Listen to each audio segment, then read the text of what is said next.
So guys welcome back to another video. तो आज की वीडियो में हम सीखने वाले हैं इफ एल्स कंडीशंस के बारे में। मतलब कि इफ एल्स का यूज करके हम किस टाइप से अपनी कोड में कंडीशंस को चेकआउट कर सकते हैं, वो आज की वीडियो में हम सीखने वाले हैं। तो अगर हम सिंपल इफ का ट्रांसलेशन हिंदी में करें तो यहाँ पर इसका मतलब बनता है अगर ये कंडीशन ट्रू हो तो ये वाला काम आप कर दो। इस टाइप के काम हम इफ का यूज करके अपने कोड से करवा सकते हैं।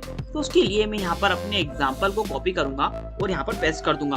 और मोस्ट ऑफ द टाइम यहाँ पर आप लॉजिकल स्टेटमेंट्स को ही इंटर करते हो। आप चाहो तो दूसरे स्टेटमेंट्स भी इंटर कर सकते हो।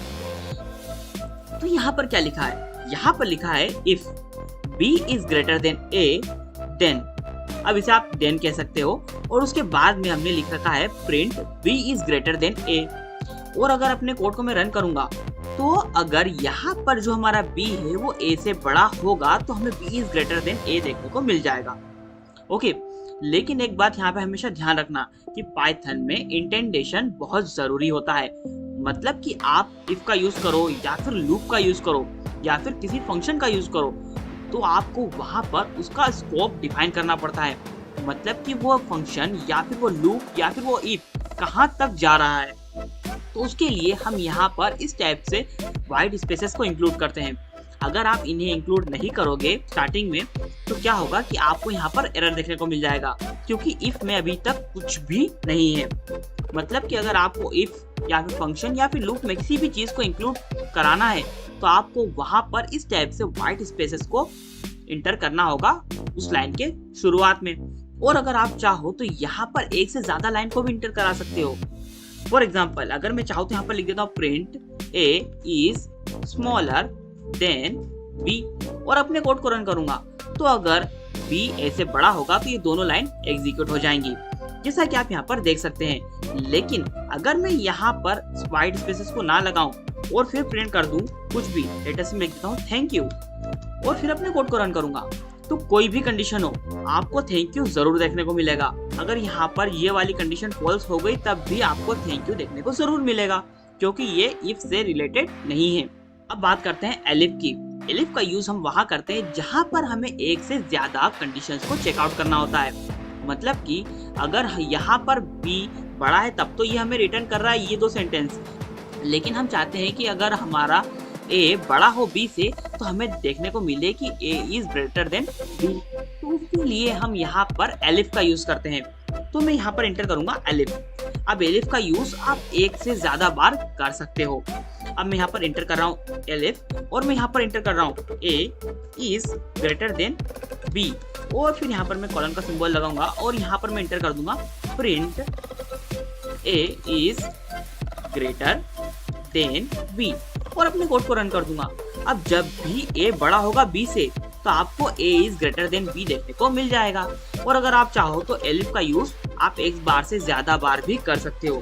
फॉर एग्जाम्पल अगर मैं यहाँ पर लिख देता हूँ elif a equal to b, फिर मैं यहाँ पर प्रिंट कर रहा हूँ लेटर से a is equal to b और अपने कोड को रन कर दूं तो आप देख सकते हैं यहाँ पर मुझे देखने को मिला है a is greater than b और थैंक यू। अगर मैं यहाँ पर दोनों वैल्यूज को इक्वल कर दूं और फिर अपने कोड को रन करूं तो मुझे देखने को मिलेगा a is equal to b, जैसा कि आप यहाँ पर साइड में देख सकते हैं। अब बात करते हैं एल्स की। अब एल्स क्या काम आता है? तो एल्स का यूज हम वहां करते हैं जहां पर हमारी ऊपर की कोई भी कंडीशन ट्रू नहीं होती है। फॉर एन एग्जाम्पल अगर यहाँ पर इन तीनों कंडीशन के अलावा कोई कंडीशन आती है तो यहाँ पर आपका जो एल्स वाला कोड है वो एग्जीक्यूट हो जाएगा। और एल्स में हमेशा ध्यान रखना कोई भी कंडीशन आप इंटर नहीं करते हो। उसके लिए आप सिंपल लिखते हो एल्स और फिर लगाते हो कॉलन का सिंबल और फिर लिखते हो आपको जो भी कोड एग्जीक्यूट कराना हो। तो मैं यहाँ पर लिख देता हूँ लेट्स से प्रिंट, फिर मैं लिख देता हूँ एरर। अब आप जो चाहे लिख सकते हो यहाँ पे। और पाइथन में आपको शॉर्ट हैंड इफ देखने को भी मिल जाता है। मतलब कि अगर आप चाहो तो एक ही लाइन में आपका पूरा इफ भी इंटर कर सकते हो। उसके लिए आप यहाँ पर इंटर करते हो if a is greater than b then print a is greater than b। Okay, यहाँ पर आप से अगर इंग्लिश में पढ़ोगे तो ये आपको एक सेंटेंस की तरह दिखेगा और उसी तरह से काम कर रहा है। मतलब कि अगर a बड़ा होगा b से तो a is greater than b print हो जाएगा। और अगर आप चाहो तो यहाँ पर if के साथ में else का भी यूज कर सकते हो, वो भी एक ही लाइन में। वो कैसे करना है? वो करने के लिए आपको कुछ इस टाइप से लिखना होगा, print a if a is greater than b else print b। मतलब कि प्रिंट कर दो a को अगर a बड़ा हो b से, अगर ऐसा ना हो तो प्रिंट कर दो b को। और फिर अपने कोड को रन करता हूँ तो आप देख सकते हैं यहाँ पर मुझे a देखने को मिल गया है। क्यों? क्योंकि a बड़ा है b से, जैसा कि मैंने यहाँ पर स्टेटमेंट में लिखा था।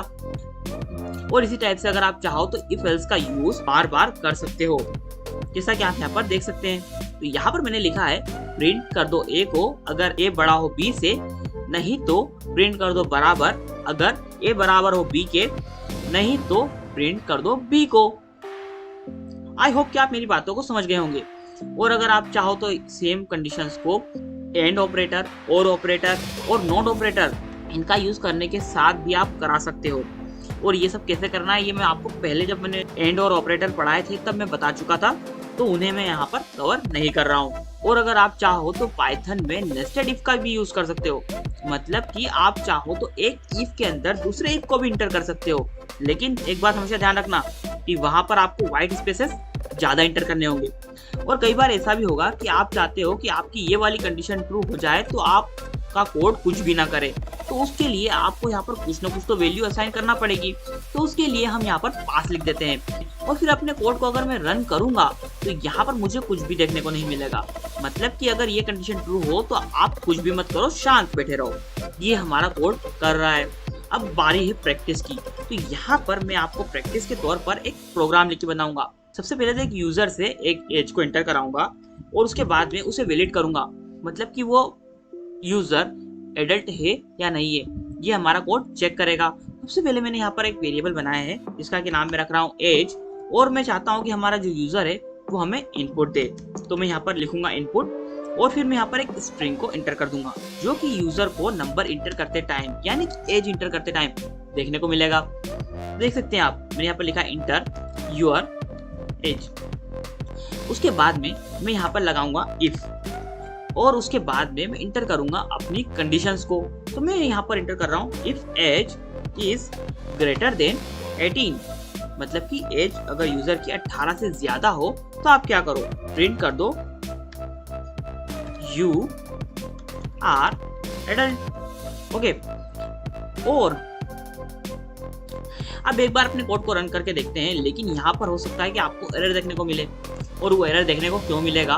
क्योंकि जब भी आप यूजर से इनपुट लेते हो तो वो एक स्ट्रिंग होता है, ना कि नंबर। तो आपको यहाँ पर टाइप कन्वर्जन करना पड़ेगा। तो यहाँ पर मैं टाइप कन्वर्जन यहीं पे कर रहा हूँ। अगर आप चाहो तो नीचे एक वेरिएबल बनाने के बाद वहाँ पर अलग से भी कर सकते हो। ओके, अब यहाँ पर मैं कुछ फॉर्मेटिंग भी कर लेता हूँ जिससे कि हमारा कोड अच्छा दिखेगा। तो देख सकते हैं आप, यहाँ पर मुझे देखने को मिल गया है इंटर योर एज। तो मैं यहाँ पर इंटर कर रहा हूँ लेटेस्ट से 18, और फिर अपने कोड को रन कर देता हूँ तो मुझे कुछ भी देखने को नहीं मिला है।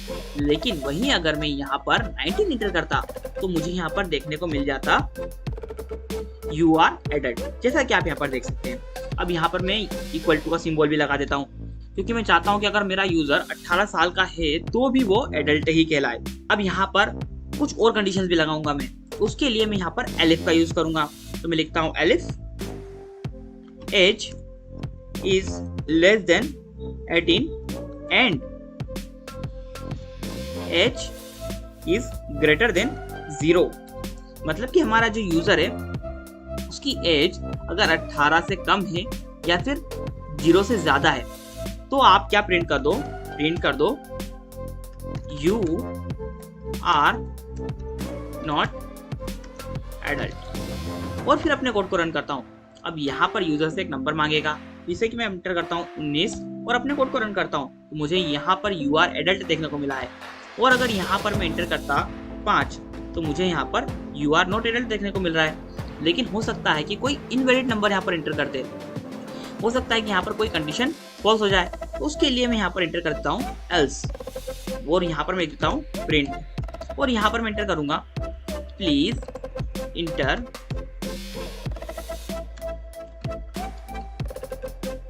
Correct as. और यहाँ पर मैं चाहता हूँ कि एंड में हमें हर बार एक थैंक यू मैसेज देखने को मिले। तो उसके लिए मैं यहाँ पर लिख दूंगा प्रिंट थैंक यू और अपने कोड को रन कर दूंगा। तो यहाँ पर आप देख सकते हैं मेरा जो कोड है वो सक्सेसफुली रन कर रहा है। जिसे मैं 5 इंटर कर रहा हूँ तो मुझे यहाँ पर देखने को मिल रहा है यू आर नॉट एडल्ट, फिर दिख रहा है थैंक यू। और अगर मैं यहाँ पर इंटर करता हूँ 19 तो मुझे देखने को मिल चुका है थैंक यू। और अगर मैं यहाँ पर कोई नेगेटिव नंबर इंटर कर दूंगा तो मुझे यहाँ पर प्लीज इंटर करेक्ट एज देखने को मिल चुका है, जैसा कि आप यहाँ पर देख सकते हैं। सो गाइस आज की वीडियो में बस इतना ही था। आज की वीडियो हमने जाना है कि पाइथन में इफ एल्स कंडीशंस क्या होती हैं और एक अच्छा सा प्रोग्राम भी बनाया है। आई होप कि आपको आज की वीडियो से अच्छे अच्छे प्रोग्राम्स बनाने का आइडिया मिल चुका होगा। तो मिलते हैं किसी और वीडियो में किसी और टॉपिक के साथ, तब तक के लिए बाय बाय।